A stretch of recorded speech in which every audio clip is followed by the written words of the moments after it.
seseorang ketika dia mati, kata Imam Syafi'i, Pak, maka lihatlah kebiasaan dia sewaktu hidup, karena kebiasaan dia sewaktu hidup akan menentukan nasib dia ketika mati.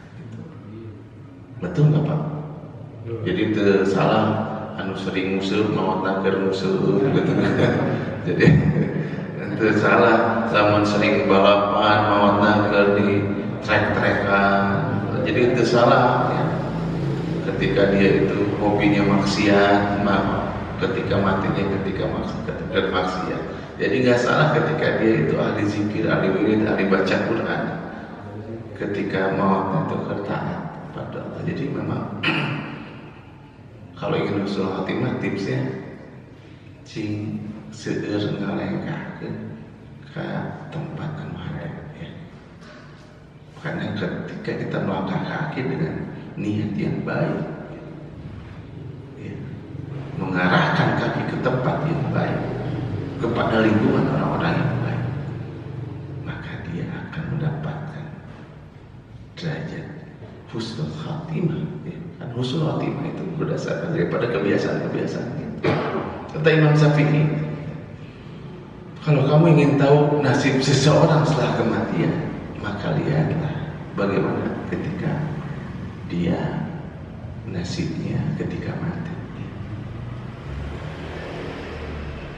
Abdi gaduh kenalan namanya dokter Adam kamari ngantunkeun syariat sebab Covid margahayu raya atas cakep itu kan sedang kabumina.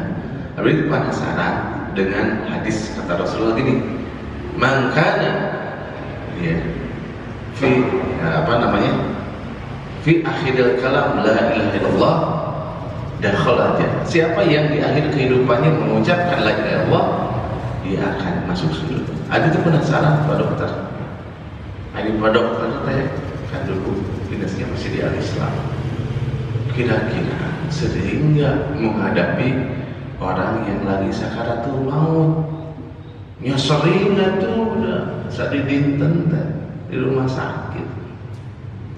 Tos sabda lami dinas ya 14 tahunan mah ya. Tos sabda jalmi anu dihadapi ketika sakaratul maut. Ya ngarebu lah seueur ngarebu. Nah, di rumah sakit kembali ngarebu. Cik kira-kira Pak Dokter emut teh, kinten-kinten emut ketika waktu itu ya, menghadapi orang yang lagi sakaratul maut, kira-kira masih kebayang tuh sabar aja ketika matinya dia mengucapkan nager-nager la ilaha illallah maut tuh langsung penasaran aja nanti ngemut tuh lah kayak seberang tuh ayah gebuk banget tuh ayah sana aduh aku tengah gebuk aduh di nomor rebu tuh ayah jijik aja anu sering mah ketika mau mati nanti gular gelisah matanya paling sering mah ketika mau mati mengucapkan kancing coplok semuanya kadang mengucapkan kata-kata kasar. Ayah nu bade mau teh hoyong ngadawar-dawar dan silahkan tembok. Mungkin ketika hidupnya suka ngadukeun domba gitu nggak tahu. Dia kan cerminan gitu. Cerminan ketika mati teh hidupnya gimana sih gitu. Tapi nggak sedikit yang tenang gitu kan. Menghadapi kematiannya teh. Meureun kita husnul khotimahnya teh. Husnuzon teh dia mungkin nggak geger dalam keadaan koma, dalam keadaan pingsan, dalam keadaan. Tapi hikmahnya, Pak, pernah nggak Bapak berpikir mentafakuri bahwa ketika kita mengucapkan la ilaha illallah, bibir kita nggak perlu bergerak, nggak usah la ilaha illallah, gitu. Cukup ketika bangun lidah gerakan la ilaha illallah. Benar tercoba apa? La ilaha illallah. Mungkin itu hikmahnya. ingin memberikan kemudahan, walaupun mulut ini sudah susah digerakkannya, tapi ketika lidah masih bisa digerakkan, bisa mengucapkan la ilaha illallah. Laras Pak, laras. Ini menjadi cerminan bagi kita Pak ya. Kalau kita ingin husnul khatimah, terbanyak berbuat ketaatan. Maka, dan saya menyaksikan memang kalau orang-orang yang hari-harinya taat, berjuang di jalan Allah, hari-harinya persiapan akhirat, prioritasnya amal soleh, prioritasnya dia mengejar keriduan dari Allah. Benar, saya menyaksikan sendiri Pak, bahwa mereka itu, saya saksikan, saya suka ngurus mayit juga Pak. Memang ketika diangkatnya teh apa, saya jadi saksi sendiri ya, ketika waktu itu suka ngobrol sama penggali kubur. Nah sebenarnya pasti bapak itu mah kamari dengan perol gitu kan, pasti bapak yang maksudnya hares gelas gitu, hares bawa batu gitu. Dan itu teh memang seperti yang ada dalilnya, tapi itu nyata. Ayat kauniyah artinya apa? Nggak ada di Quran, nggak ada di hadisnya, tapi nampak dari orang-orang yang punya pengalaman Pak sehari-hari bergulut dengan berurusannya itu. Dan saya sering iseng nanya-nanya Pak, mumun sering, apalagi terkadang ketika menggali di lehatnya asa betah gitu kan, asa nyaman gitu, asa hoream ngejat senang kalur gitu. Tapi ayah senapas. Padahal tanahnya di sana-sana juga, ada spesialnya di sana gitu, tempat itu. Tapi abdi ditelami titiknya asa haridang, asa panas, betah, asa pikasiun. Ada teh baru dia melahani, Pak. Makanya abdi ngadoa ya Allah, mudah abdi kemauan, mudah-mudahan abdi itu ditunjukkan sebagai hamba-hambamu yang husnul khatimah, Pak. Udah kelihatan lah, so gimana pun nggak bisa dibantah Pak. Orang-orang yang soleh mah apa namanya ketika dia teh mau dikafanin kan tangannya teh suka kaku ya Pak, ke ada digerak teh untuk kakunya enggak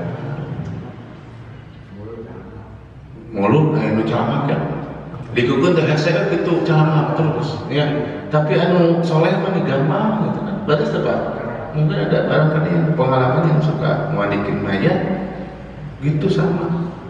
Terus orang soleh mah relatif apa ya, wangi, laras sami sareng api gitu, pengalaman di lapangan. Nah sengit gitu, itu parfum naon gitu ya, anehnya banyak. Terus bapak murid sok ngurus mayit oke di dia gitu. Tapi ayah nu jalmi teh sadedinten teh doraka gitu. Teh celami teh bau rumah. Rabbi zidni ilman warzuqni fahman. Allahumma rzuqna fahman nabiyyi wa hifdzal mursalin wa ilhama al malaikatu al muqarrabin bi rahmatika ya arhamar rahimin. Allahumma ballighna Makkata wal Madinata li ziyarati haramika wa harami nabiyyika Muhammadin sallallahu alaihi wasallam yusra la usra wa ala shihati wal afiyati wassalamati wan najah bi rahmatika ya arhamar rahimin. Amin ya Allah. Berbahagia sekali dan bersyukur kehadirat Allah, kita masih diberikan kesempatan oleh Allah Subhanahu wa Ta'ala untuk senantiasa berbuat ketaatan.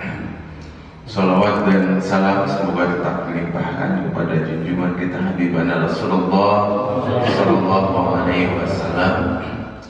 Rasulullah Sallallahu Alaihi Wasallam bersabda, la yaqudukum yazkuruna Allah Azza wa Jalla illa hafatsumul malaikah wa ghasiyat rahmah wa nazzalat alaihimus sakinah wa zakarallahu wa zakarakumullahu fi man indah. Tidaklah berkumpul di majelisnya Allah dalam keadaan berzikir, duduk baca Quran, kemudian kita berkumpul untuk mempelajari ilmu agama Quran, kecuali kata Rasulullah, illa hafat semua malaika. Para malaikat ini bernaung-naung Pak, berkumpul ya, sehingga kita mendapatkan rahmat, sakinah, ketenangan, doa dari para malaikat, dan kita dibanggakan di sisi Allah sebagai orang-orang yang soleh. Mudah-mudahan kita semuanya termasuk di dalamnya. Amin ya Allah ya Rabbal Alamin. Kemudian juga kita niatkan bahwa setelah subuh kemudian kita duduk diteruskan dengan sholat syuruk Isra 2 rakaat. Ini menjadikan kita mendapatkan pahala haji dan umroh. Rasulullah SAW katakan sempurna, sempurna, sempurna. Mudah-mudahan kita juga mendapatkan keutamaan itu. Amin ya Rabbal Alamin. Bapak-bapak yang dimuliakan oleh Allah Subhanahu wa Ta'ala, pada kesempatan ini saya ingin membahas mengenai sifat-sifat penghuni surga. Ini kita pelajari ya, supaya kita termasuk hamba-hamba Allah yang didekatkan kepada surganya Allah Subhanahu wa Ta'ala. Karena para ulama katakan bahwa dunia ini cerminan dari akhirat. Oh, ketika kita di dalam kehidupan dunianya bahagia, tenang, senantiasa dekat dengan Allah Subhanahu wa Ta'ala, maka nanti insya Allah di akhirat pun kita akan mendapatkan nasib yang sama. Kemudian juga landasannya bahwa kalau seseorang hamba ya, itu ingin berjalan ke tempat-tempat yang ada di muka bumi ini, taruhlah ke tempat pantai ataupun ke cuaca yang panas ya, maka hawa-hawanya itu di perjalanan itu akan terasa gitu. Hawa-hawa panas. Contoh kita mau ke Pangandaran nih Pak ya.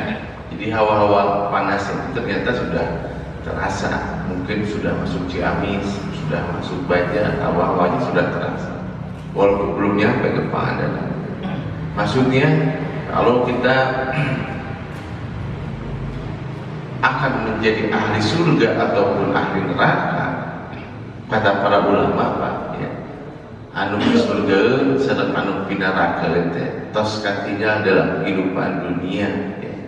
Kalau anu pinaraka ya, karena neraka itu panas, waktu hidup di dunia juga sudah terasa panasnya neraka itu seperti apa. Minimal ya, di dalam kehidupan dunia itu sering panas badan, panas hati gitu. Kemudian tidak suka dengan apa yang dimiliki oleh orang lain, ada hasad, ada hasud. Kemudian juga seperti halnya ketika kita hidup di dunia, mau berangkat ke tempat sejuk, misalkan mau ke Lembang ya Pak, maka hawa sejuknya itu sebelum sampai Lembang sudah terasa. Barangkali kita ada di sini dari Cipaganti, Setiabudi, itu hawa-hawanya sudah terasa walaupun belum nyampe ke Lembang. Nah, ini adalah sebuah cerminan ketika kita sudah benar menjalani jalan yang lurus, jalan yang diridhoi Allah Subhanahu wa Ta'ala, maka insya Allah kita ini adalah orang-orang yang senantiasa dibahagiakan oleh Allah Subhanahu wa Ta'ala. Nah, bukti ini ya di sini bisa dibuka ya ayat yang pertama yang bisa kita pelajari di dalam surah Qaf. Surah Qaf itu kalau nggak salah surah ke-50 ya. Kalau ada yang bawa Quran, mushaf ataupun di HP-nya ada Quran, boleh dibuka di dalam surat Qaf, ayatnya ayat ke-31 sampai 35. Saya bacakan. A'udzubillahi minasyaitonirrajim. Di dalam ayat ke-31 dikatakan, wa uzlifatil jannatu lil muttaqina ghairu ba'id. Ya. Kata Allah, sedangkan surga didekatkan kepada orang-orang yang bertakwa, yang pada saat itu tempat tidak jauh daripada mereka. Lalu di ayat ke-32-nya dikatakan, Pak, kepada mereka dikatakan, inilah nikmat yang dijanjikan kepadamu, yaitu kepada setiap hamba yang senantiasa bertobat kepada Allah Subhanahu wa Ta'ala dan memelihara semua aturan-aturannya. Kemudian dikatakan, yaitu orang yang takut kepada Allah yang Maha Pengasih, sekalipun tidak kelihatan olehnya, dan dia datang dengan hati yang bertobat. Ayat 34-nya, masuklah ke dalam surga dengan aman dan damai, itulah hari yang abadi. Dan ke-35-nya, mereka di dalamnya memperoleh apa yang dikehendaki, dan pada hari itu ada tambahannya. Nah, di ayat ini ya ada 3 kelompok yang dimana surga ini didekatkan. Pertama adalah orang yang bertakwa. Yang kedua adalah orang-orang yang hafiz. Hafiz ini adalah menjaga daripada aturan syariat agama. Dan yang keempat adalah orang-orang yang khasyah, orang-orang yang senantiasa takut kepada Allah Subhanahu wa Ta'ala. Jadi sini kita mendapatkan modal ya, bahwa ternyata orang-orang yang dia didekatkan ke dalam surganya Allah Subhanahu wa Ta'ala adalah orang-orang yang dia dalam kehidupannya itu mempunyai sifat-sifat atau kriteria-kriteria yang Allah Subhanahu wa Ta'ala inginkan. Sebagaimana dalam kehidupan dunia pun sama, Pak, ketika kita di pekerjaan, di dalam kantor, di dunia bisnis dan sebagainya, seorang karyawan yang dia itu teladan, berprestasi, kemudian dia akan mendapatkan reward ya, kemudian untuk naik jabatan atau pangkat, ada kriteria-kriterianya. Mungkin secara umum ya, kita mengetahuinya bahwa dia ini rajin datang ke kantornya ya. Sebelum jam kantor dia sudah datang, kemudian dia komitmen, dia loyal, dia termasuk orang-orang yang takut terhadap aturan-aturan, ataupun dia mempunyai hal-hal yang sifatnya akan memajukan perusahaan. Nah, di sini kita belajar bahwa ternyata ahli-ahli surga pun sudah nampak dalam kehidupan dunia ya. Contoh misalkan orang-orang yang hafiz, orang-orang yang senantiasa menjaga daripada hukum-hukum Allah, syariat-syariatnya Allah. Katakanlah dia senantiasa menjaga sholat fardunya di awal waktu berjamaah di masjid. Kalau yang lain pas azan baru dia siap-siap dari rumah, mungkin orang-orang yang dia udah disifati sebagai ahli surga ya. 10 menit, 15 menit sebelum azan itu sudah ada di masjid. Kenapa? Karena dia ingin menjadi hamba yang berprestasi di hadapan Allah Subhanahu wa Ta'ala. Mudah-mudahan kita termasuk di dalamnya. Amin ya Allah ya Rabbal alamin. Ya, kemudian dari landasan ayat ini, bahwa orang-orang yang akan didekatkan ke dalam surga ini adalah orang-orang yang mereka takut ya.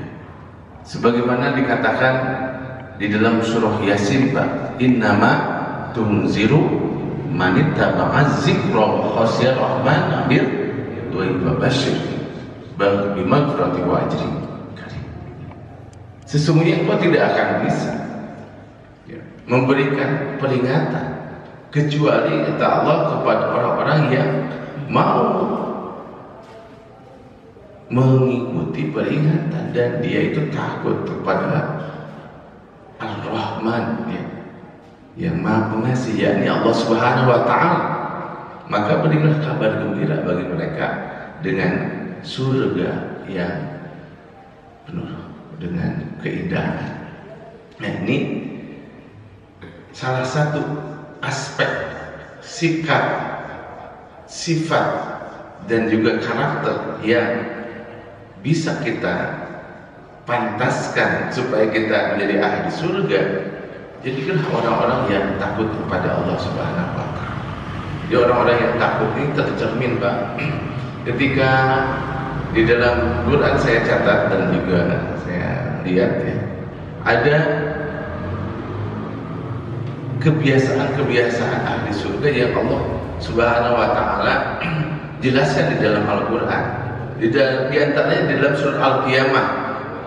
Surah Al-Qiyamah ini surah ke-75 ayat ke-22 dan 23.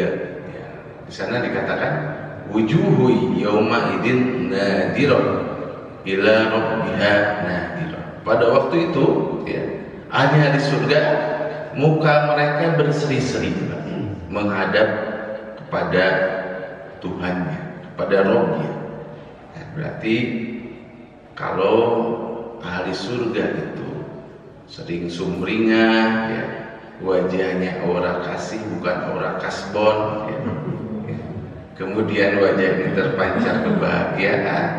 Berarti kalau dikatakan dunia ini adalah cerminan surga, surga ini adalah cerminan dunia, ya, bahwa orang-orang yang di surga dalam kehidupan dunia juga sudah nampak bahwa wajah-wajah mereka itu sumringah, ya, wajahnya itu murah tersenyum, ya, kemudian untuk bawa duae, gitu. Kemudian untuk manyun baik mulukusunu. Nah, di sini pelajarannya, ayo kita menjadi hamba-hamba Allah yang senantiasa wajahnya itu berseri-seri biar jadi ahli surga. Setuju nggak, Pak? Ya, wajahnya sumringah, sedekah, kata Rasulullah, tabassum di wajah akhi as-sadaqah. Kita wajahnya berseri-seri, tersenyum, ya, itu adalah sudah menjadi kebaikan. Jadi lamun orang terbuka duit terseri banyak, ya, ya, jadi sedekah, insya Allah. Kemudian di ayat selanjutnya, Pak, yang berkaitan dengan ciri-ciri ahli surga, bahwa ahli surga suka botrang, ya, berkumpul. Ini bisa dilihat nanti di dalam surat As-Saffat. Surat As-Saffat surah ke-35 kalau salah, surah ke-37, ya. Di ayat ke-45 dan 47, ahli surga suka berkumpul, duduk, diedarkan, ya, minuman-minuman yang mengandung jahe, ya, gelasnya terbuat daripada perak, daripada emas, ya, duduk. Nah, jadi bapak-bapak, ibu-ibu semuanya yang mau jadi ahli surga kudu sering botrang. Kudu sering botrang. Jadi ahli surga masalah sok botrang, ngumpul gitu, berkumpul. Nah, ini catat, ini ada di dalam Al-Quran semuanya, ya. Yang pertama, muka mereka berseri-seri, kata Allah. Yang kedua, mereka senantiasa berkumpul untuk makan-makan, untuk minum-minum.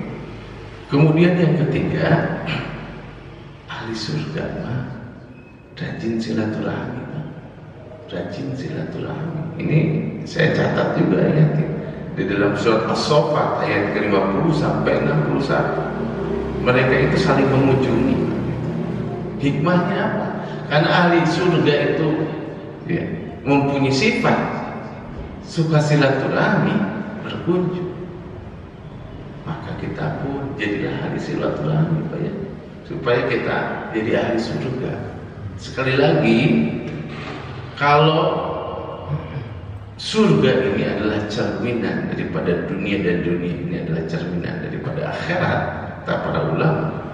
Jadi makanya Allah Subhanahu wa taala berfirman salah satunya di dalam surah An-Nazi'at Pak ya, yang saya catat ayat ke-40. Sifat yang keempat bahwa ahli surga itu dia dikatakan wa amma man khafa maqama rabbih wa nahan nafsa 'anil hawa fa inna jannata hiyal ma'wa. Wa amma man, dan siapa man, orang yang khafa maqama rabbih, yang senantiasa takut dengan keberadaan Tuhannya, wa nahan nafsa 'anil hawa, dan dia senantiasa menahan yang menjadi hawa nafsunya, fa inna jannata hiyal ma'wa, maka surgalah yang menjadi tempat tinggal. Jadi wujud daripada takut kepada Allah itu, kata para ulama, ada 3 hal.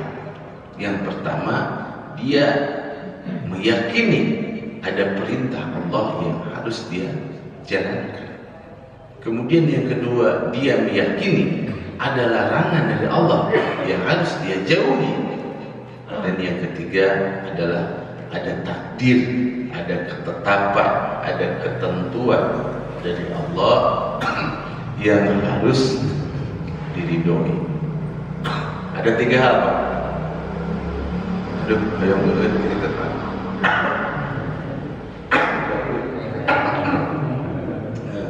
Jelas? Ya. Punten. Diulang Pak. Ada 5 sifat daripada ahli surga yang Allah Subhanahu wa taala katakan di dalam Al-Quran. Yang pertama, wajah mereka berseri. Yang kedua, mereka itu suka botrang. Yang ketiga, ahli surga itu, yang ketiga apa? Apa aja? Yang ketiga, ahli surga itu dia sering silaturahmi. Kemudian yang keempat, ahli surga itu dia takut kepada Allah ya. Takut kepada Allah. Ayatnya selain An-Nazi'at ayat ke-40 ya, juga ada di dalam surah Ar-Rahman ayat ke-46 ya, tentang bahwa mereka itu orang-orang yang menjadi ahli surga. Allah janjikan dia akan mendapatkan 2 surga ya. 2 surga itu ada 2 tafsiran ya, yang saya baca di dalam Ibnu Katsir ya, bahwa yang dimaksud bahwa orang-orang yang takut kepada Allah dia mendapatkan 2 surga ya, jannatan. Maksudnya sebelum dia mendapatkan surga dalam kehidupan akhirat, dia akan mendapatkan surga dalam kehidupan dunia. Maksudnya, kata Ibnu Taimiyah, dia akan mendapatkan surga dalam kehidupan dunia, dia mendapatkan kebahagiaan lewat ketaatan. Jadi sholatnya membuat dia bahagia, dengan zikirnya membuat dia bahagia, dengan saumnya membuat dia bahagia, dengan mengikuti majelis ilmu seperti ini membuat dia bahagia.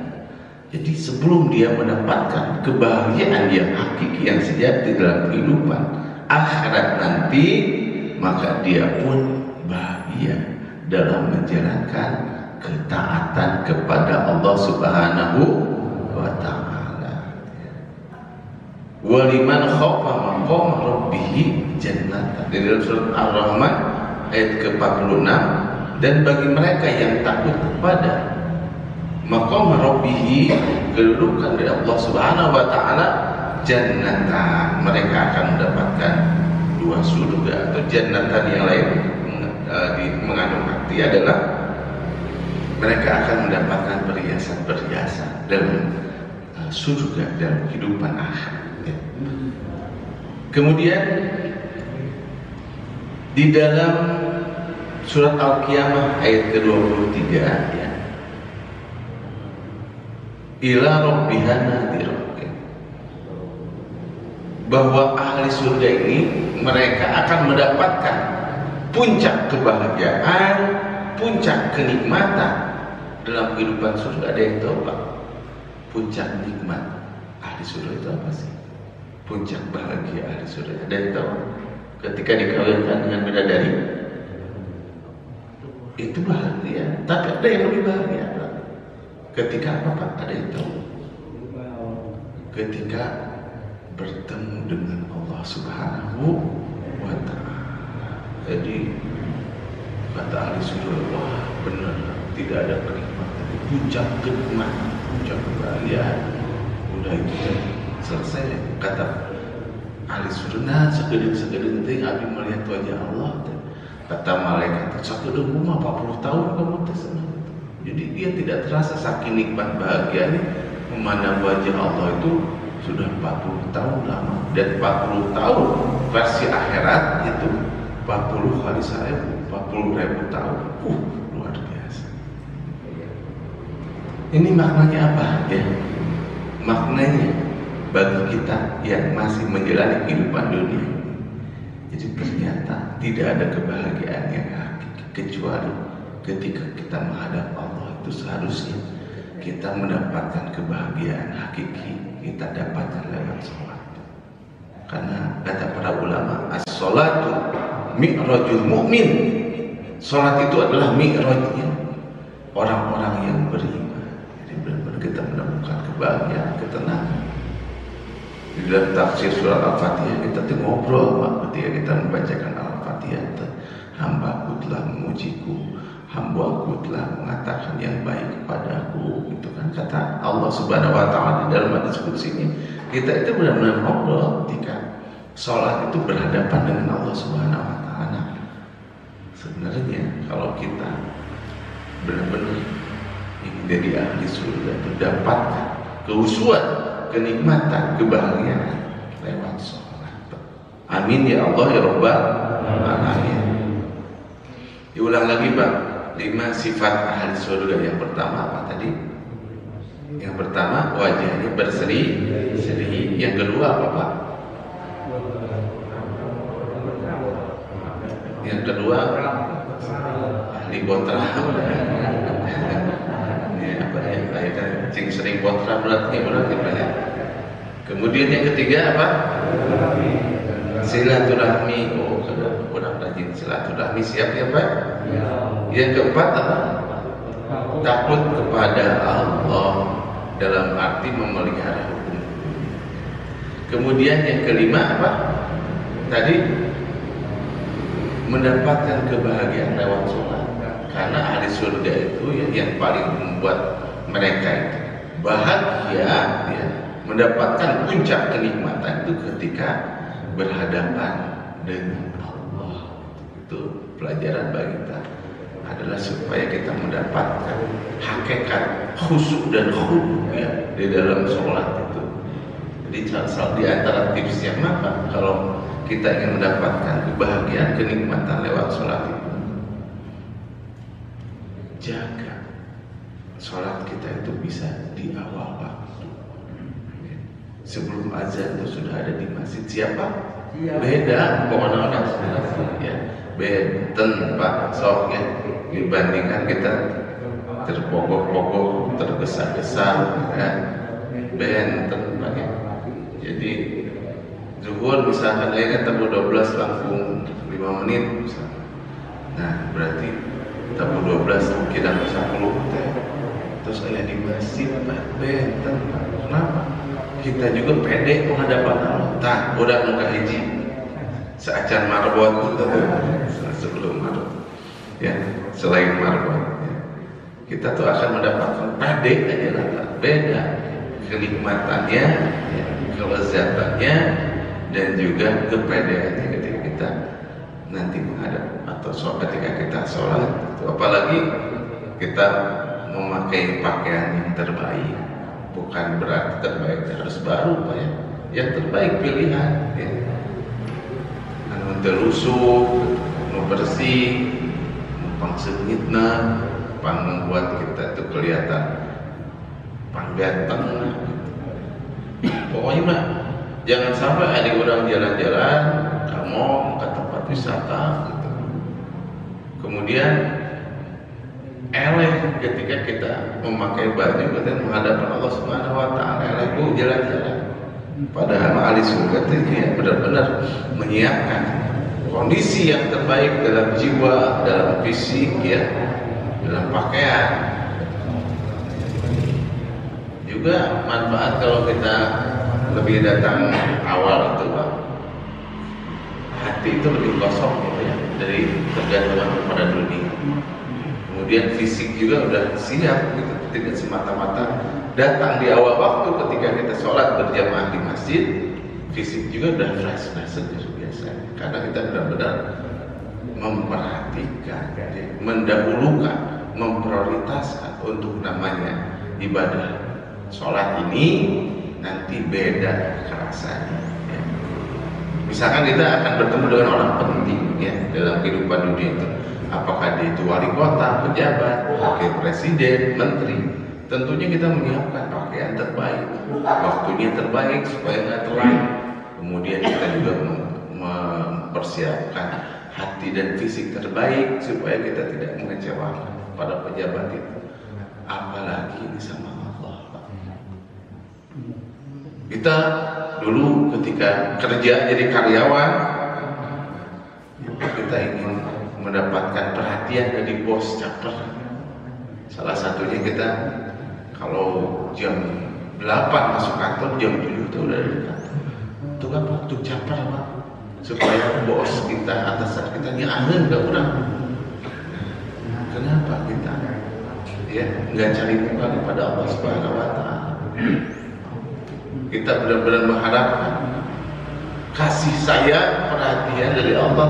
Kan orang teh loba dosa banyak, dan orang teh banyak keinginan, punya kebutuhan yang banyak. Kenapa? Kita yang mendekat, merapat, sungguh-sungguh pada Allah.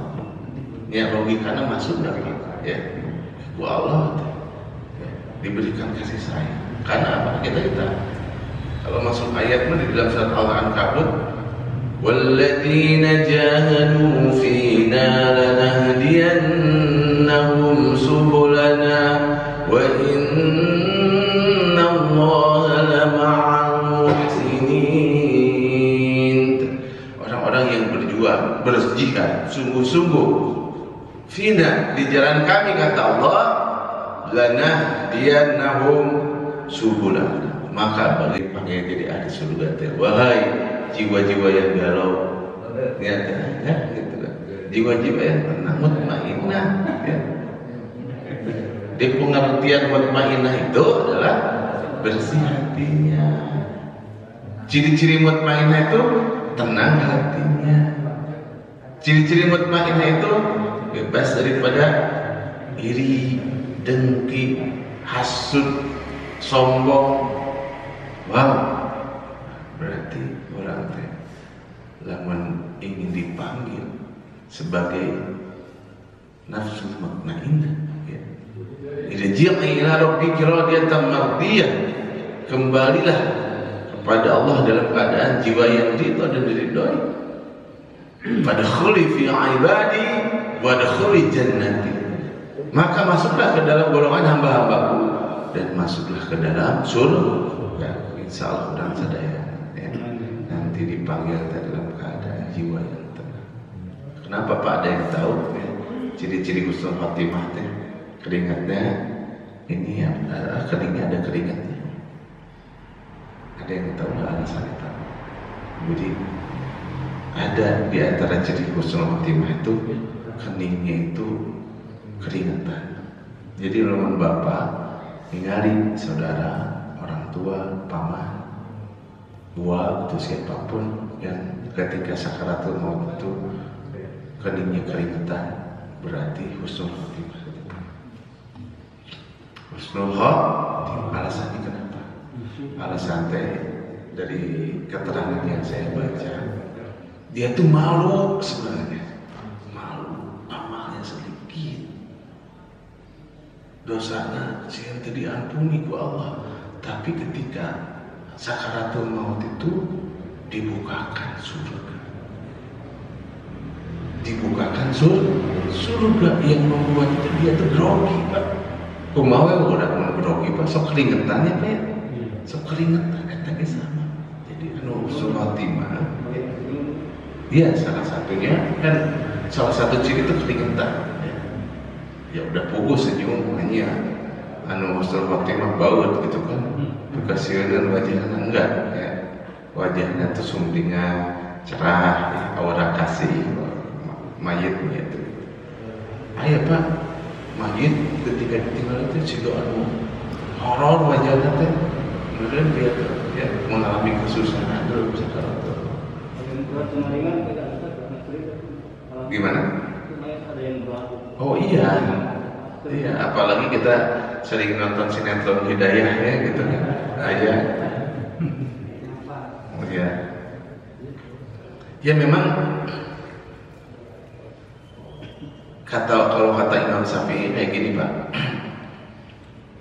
Jadi kalau kamu ingin melihat nasib seseorang ketika dia mati, kata Imam Syafi'i ini Pak, maka lihatlah kebiasaan dia sewaktu hidup, karena kebiasaan dia sewaktu hidup akan menentukan nasib dia ketika mati.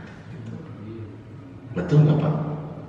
Jadi itu salah sering musuh mau nakir musuh gitu kan. Jadi itu salah zaman sering balapan mau nakir di trek-trekan. Jadi itu salah ya. Ketika dia itu hobinya maksiat, ketika matinya ketika maksiat. Jadi nggak salah ketika dia itu ahli zikir, ahli wirid, ahli baca Quran. Ketika mautnya itu taat pada Allah. Jadi memang kalau ingin husnul khotimah tipsnya cing seueur ngalengkahkeun ke tempat anu hadap ya. Karena ketika kita melangkah kaki dengan niat yang baik ya, mengarahkan kaki ke tempat yang baik, kepada lingkungan orang-orang yang baik, maka dia akan mendapatkan derajat husnul khotimah ya. Kan husnul khotimah itu berdasarkan daripada kebiasaan-kebiasaan gitu. Kata Imam Syafi'i, kalau kamu ingin tahu nasib seseorang setelah kematian, maka lihatlah bagaimana ketika dia nasibnya ketika mati. Abdi gaduh kenalan namanya dokter Adam kamar ngantunkeun syariat sebab Covid margahayu raya atas cakep itu kan sering kabumina. Abdi itu penasaran dengan hadis kata Rasulullah gini, mangkana ya fi fi akhiril kalam la ilaha illallah dakhala jannah. Siapa yang di akhir kehidupannya mengucapkan la ilaha illallah, dia akan masuk surga. Ada itu penasaran Pak Dokter.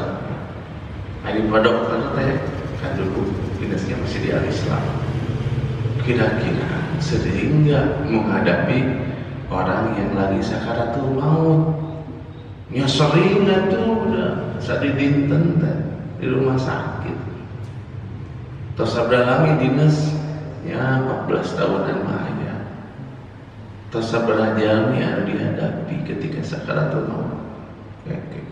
Ya ngarebu lah seueur ngarebu. Di rumah sakit kembali ngarebu.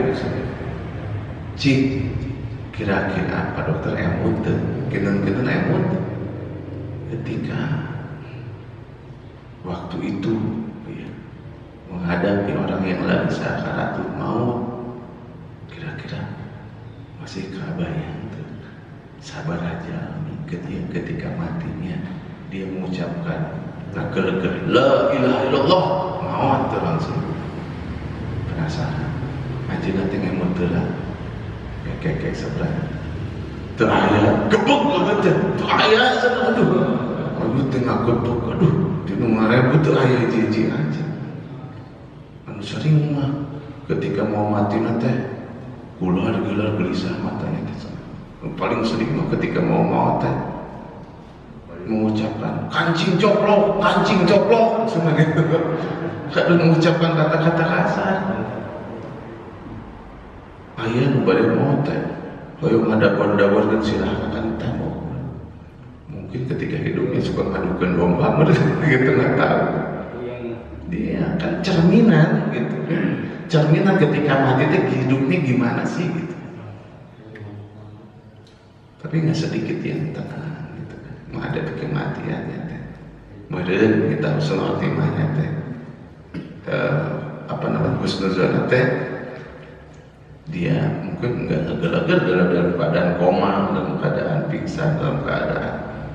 Tapi hikmahnya, Pak, pernah nggak Bapak berpikir mentafakuri bahwa ketika kita mengucapkan la ilaha illallah, bibirnya nggak perlu bergerak, nggak usah la ilaha illallah, gitu.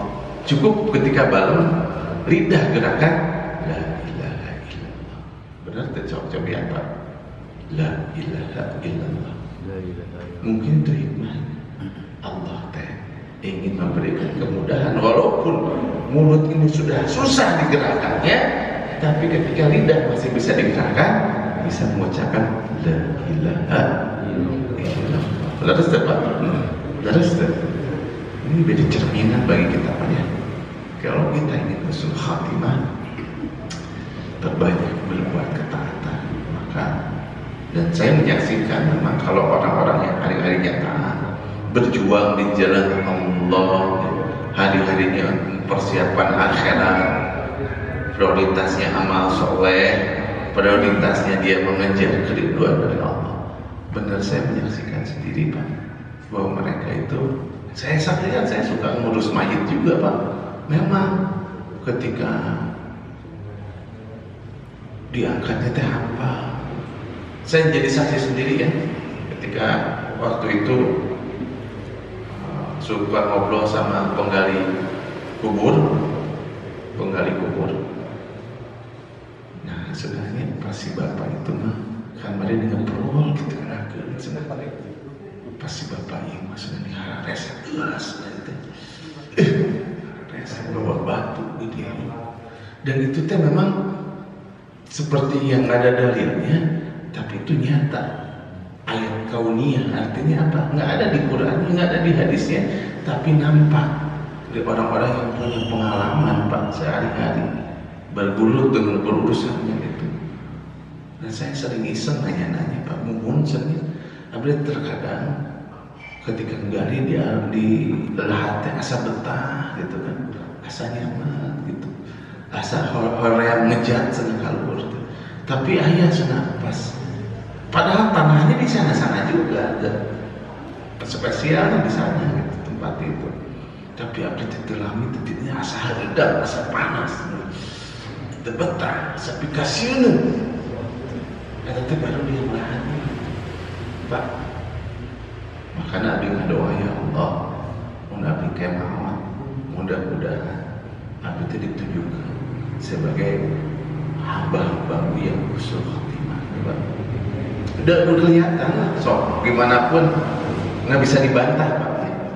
Orang-orang yang soleh mah apa namanya ketika dia teh mau dikafanin kan tangannya teh suka kaku ya Pak, ke ada digerak teh untuk kakunya enggak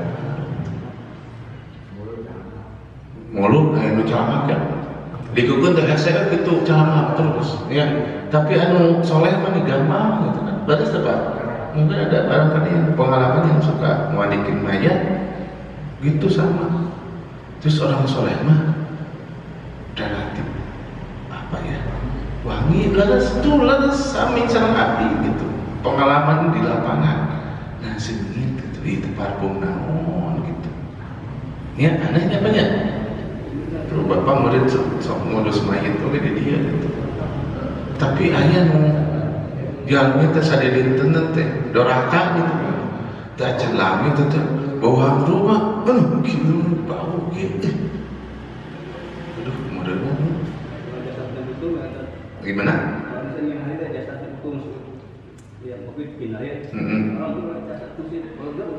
Oh dari ini. Iya. Oh, alhamdulillah. Yang keduanya binari belahan juga belahan tuh. Iya. Yang ini memang ciri-ciri syahid ya Pak.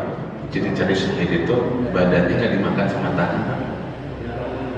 Diharamkan tanah itu untuk memakan jasad orang-orang yang syahid di jalan Allah Subhanahu Wa Taala. Tapi memang saya pernah membaca Pak, yang diharamkan jasadnya bumi ya untuk memakan jasad kepada mayit ini para nabi Pak, para nabi jasadnya utuh, syuhada jasadnya utuh, para wali Pak, waliullah jasad. Makanya orang kalau di SCTV di Indosiar gitu ya, di YouTube sering kali pas pemindahan daripada mayit yang kena pelebaran jalan misalnya, tapi udah puluhan tahunnya masih utuh Pak, dengan kafan-kafannya gitu. Dengan kafan-kafannya tuh undangan sudah itu jamin itu amalan teh dia teh pengajar ngaji, dia teh ikhlas dibayar gitu. Nah, ataupun kalaupun teh pokoknya nggak mengharapkan tarif ikhlas mengajar ke orang-orang yang mau belajar. Atau ada yang marbot juga, yang pernah ditemukan marbot masjid dah. Jadi orang tetap nyepeleh ke profesi marbot ternyata jasadnya teh utuh ketika dia dipindahkan ke tempat yang lain. Ya memang seperti itu adanya Pak, kita menjadi saksi ya bahwa orang soleh itu jasadnya itu diharamkan oleh Allah dimakan oleh bumi seperti itu. Nah, jadi ramai gini ya bahasanya. Jadi bahasa. Ini mah pengalaman pribadi, itu pengalaman pribadi. Ada ya orang soleh, dia tuh punya amal istimewa badannya. Saya berusaha dengan siga syariat tanya gitu Pak. Nah, siga mau bunga asa puas gitu menjalani apa namanya hidup teh udah berakhir tuh puas wajib nanti asa puas gitu. Seger cahaya wah benar jadi Allah teh benar ya tidak tertukar ya. Jadi pahala itu tidak tertukar, namanya kebaikan tertukar. Dia orang soleh, orang-orang yang hari-hari orientasinya kepada kebaikan, diampuni dosanya sama Allah. Dalam kehidupan dunia juga nampak. Bahkan ketika matinya itu sudah jadi jasad pun juga sudah nampak bahwa dia tepi surga. Benar berarti ya. Jadi sebelum mendapatkan surga yang sebenarnya dalam kehidupan akhirat, dia sudah nampak dalam kehidupan dunia itu. Ya benar dia spesial luar biasa. Ada yang mau tanya satu atau dua barangkali? Ya silakan. Tadi seperti syarat-syarat bagaimana hamba masuk surga ada lima lah. Contohnya ada tersebut. Ada ayat ya Pak. Terus kemudian saya kaitkan dengan ini orang maksiat kalau berzina seperti penzina itu ya kan gara-gara nolong anjing itu kan kasih air. Iya. Masuk ke surga. Betul. Maka kaitan itu surganya itu beda tingkatan dan tingkat surga. Ya ini. Kaitan dengan itu kan. Pelajaran yang pertama bahwa sifat-sifat ahli surga itu kan tadi sudah saya sampaikan ada di dalam Al-Quran. Berarti landasannya jelas. Yang kedua, ada kisah seperti preman yang sudah membunuh 99 orang, yang dia itu bertanya kepada Pak Ustadz, Pak Ustadz, saya itu mau tobat, kamu dosanya apa? Saya sudah membunuh 99 orang.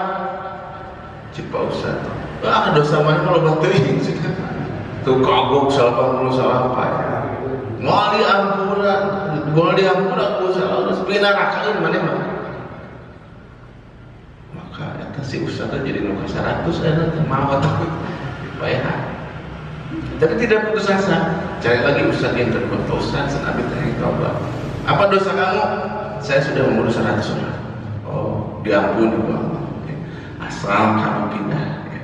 Tempat ini adalah tempat banyak maksiat pindah ke kampung yang banyak orang-orang yang bertobat di tengah jalan maut tega ceritakan duka kata berapa ento gitu maut lah itu duka terjadi ke duka maut yang datang ya, malaikat itu dua yang satu malaikat rahmat yang kedua yang malaikat azab cik malaikat rahmat namanya dia cik malaikat azab namanya dia gimana hak kaulah jelema teman gimana jelema soleh itu bisa datang malaikat Jibril bisa naon sih ribut-ribut malaikat kenapa saya ya. Ini ceritanya gitu ya.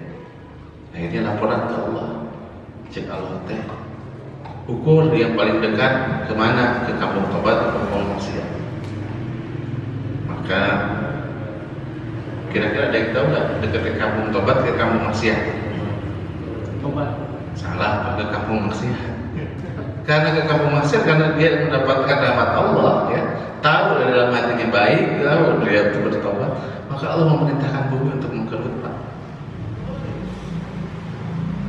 bumi mengkerut jadi beda saja kan lebih dekat ke kampung tobat diambillah oleh malaikat rahmat jadi ahli surga ini pelajarannya adalah penjelasan daripada surat Az-Zumar ayat ke 53 ya. Qul ya ibadiyalladzina asrafu ala anfusihim la taqnatu min rahmatillah. Katakanlah kepada hambaku yang melampaui batas, pendosa, ahli maksiat. La taqnatu min rahmatillah, janganlah kau putus asa dari rahmat Allah. Innallaha yaghfiru dzunuba jami'a. Sesungguhnya Allah Subhanahu wa taala mengampuni semua dosa-dosa kamu. Innallaha ghafurur rahim. Sesungguhnya Allah Maha Ghafur. Artinya apa? Walaupun hari ini kita hari maksiat, kita hari-hari itu jarang sholat, tapi jangan putus asa dari Allah. Boleh jadi seperti yang tadi dikatakan pelacur yang bisa jadi ahli surga. Gara-gara apa? Intinya mah seseorang itu masuk surga atau enggak itu bukan karena amal, karena kasih sayang Allah, rahmat Allah, pilihan cik Allah tinggi di surga. Kan ada hal yang baik yang Allah itu suka. Salah satunya apa? Tidak putus asa dari rahmat Allah. Udah guys, sarua gitu sama. Jadi kalau kita ingin selamat, walaupun kita menyadari udah terlupa dosa, korupsi, suap, ya, orang hari-hari meyakini bahwa cara sholat, tapi harus ada ya, keyakinan kata Rasulullah janganlah kau mati kecuali kamu itu jangan pernah putus asa dari rahmat Allah. Ya. Jadi ketika kamu mati jangan pernah putus asa dari rahmat Allah. Harus husnuzon baik Allah teh ngampur dosa dan kita termasuk orang yang tobat gitu.